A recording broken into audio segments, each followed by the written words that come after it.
Бүгүн 24 октябрда Жогорку Кеңештин кезектеги жыйынында депутат Мирлан Самайкожо быйыл Кыргыз туусу басма үйүнүн 100 жылдык экенин, аны мамлекеттик деңгээлде өткөрүү керектиги боюнча маселе көтөрдү. Урматтуу Алмаз Акымжанович, бир маанилүү маселени айтып коюуга үлгүрбөй калдык. Ушуну баса белгилеп айтып кетким келет. Биз ташты сыгып тарыхты төккүм келет, тилимди мен туу тутуп өткүм келет, эне тилин эсирип чаңгандарды эне тилде ашатып сөккүм келет деп Алтынбек Исмаиловдун сабындай биз өткөндү унутсак өзөгүбүзгө доо кетиребиз. Кыргыз туусу деген басма үйү бул бүтүн кыргыз билет. Советтер Союзу да билген, алгачкы басыма болгон 24-жылы 7 ноябрда баштап чыга баштаган. Анан Эркин Тоо, Кызыл Кыргызстан, Советтик Кыргызстан гезиттери анын мураскери болуп келди.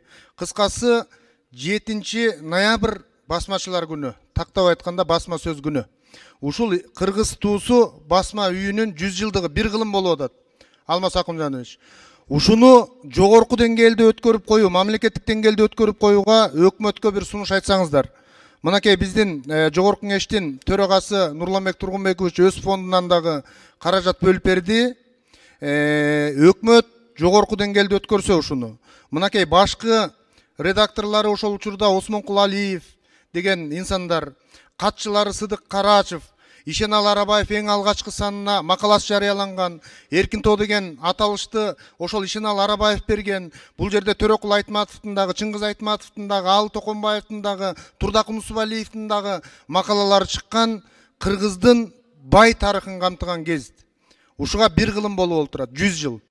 Ушуга өкмөт жакшы маани берип, 100 жылдык мааракесин чоң деңгээлде өткөрүп, китебин чыгарып койсо жакшы болот эле.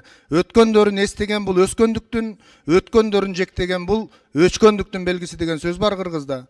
Биз эзелтеден бери ушул тарыхыбызды барктап келебиз. Ушул журналистикадагы, тарыхыбыздагы байма-бай тарых ушул кыргыз туусунда.